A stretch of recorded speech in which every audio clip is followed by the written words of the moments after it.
पंच भीखू की कहानी। किसी गांव में एक साहूकार था और उसका एक बेटा व बहू भी थे।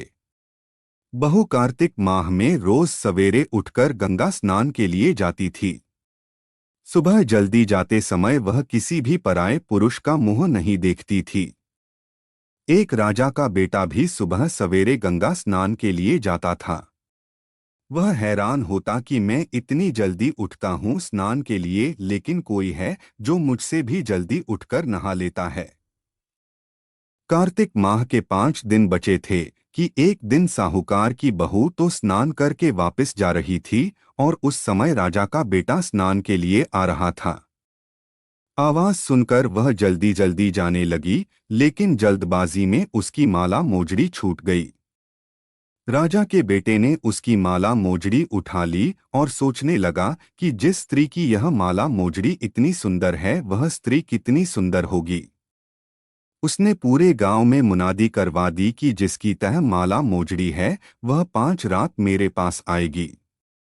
साहूकार के बेटे की बहू ने कहलवा दिया कि मैं 5 रात आऊंगी, लेकिन किसी को साख भरने बैठा देना। राजा के बेटे ने एक तोते को पिंजरे में बंद कर गंगा किनारे पेड़ पर टांग दिया।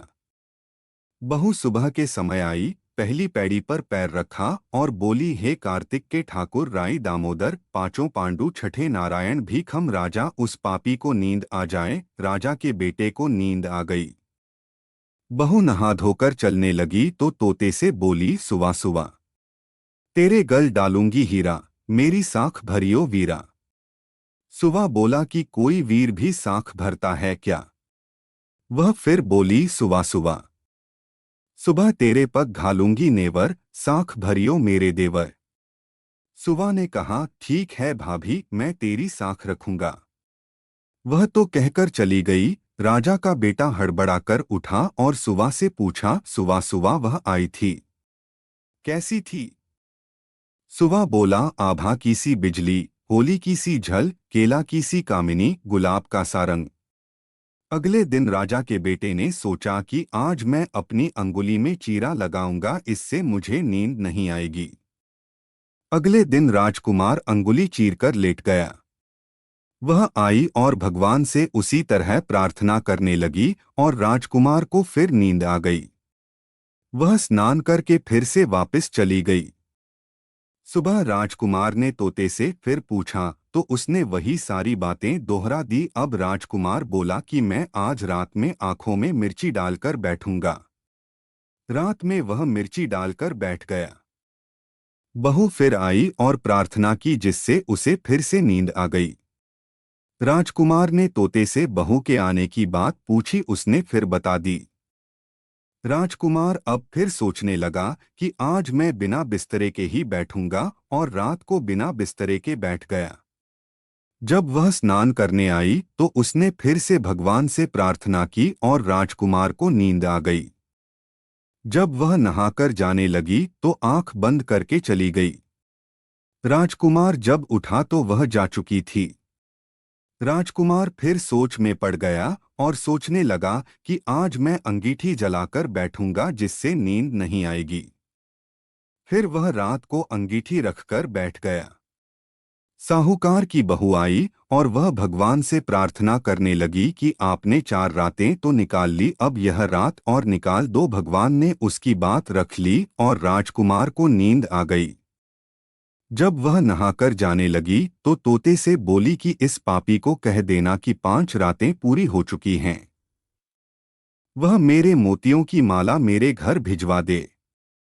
सुबह राजकुमार की आंख खुली तो उसने तोते से पूछा कि क्या वह आई थी, तो तोते ने कहा, हाँ वह आई थी और उसने अपनी माला मंगवाई है। यह सुन राजकुमार सोचने लगा कि वह तो सच्ची थी, तभी तो भगवान ने भी उसका सत्य रखा। कुछ समय के बाद राजकुमार को कोढ़ हो गया। राजा ने ब्राह्मण को बुलाकर पूछा कि मेरे बेटे का शरीर क्यों जल रहा है। ब्राह्मण ने विस्तार से सारी बात राजा को बताई कि इसने क्या किया था। ब्राह्मण ने कहा कि इसने पतिव्रता स्त्री पर बुरी नजर डाली, इसलिए यह इस रोग से पीड़ित हुआ है। राजा ने इसके ठीक होने का उपाय पूछा तो ब्राह्मण ने कहा कि यह उस साहूकार की बहू को धर्म की बहन बनाए और रोज उसके नहाए हुए जल से यह स्नान करें, तब यह ठीक हो सकता है। राजा साहूकार की बहू की माला लेकर साहूकार के घर गया और बोला कि यह माला आपकी पुत्रवधू की है, इसे लें और आपकी बहू के नहाए हुए जल से मेरे बेटे को नहला दें। साहूकार बोला कि वह तो किसी पराये पुरुष का मुंह तक नहीं देखती। आप उसे इस नाली पर बिठा दीजिए, जब वह ऊपर नहाएगी तब नीचे इस नाली के पानी से आपका पुत्र नहा लेगा। राजकुमार ने साही किया और कुछ समय बाद उसका शरीर चंदन सा हो गया।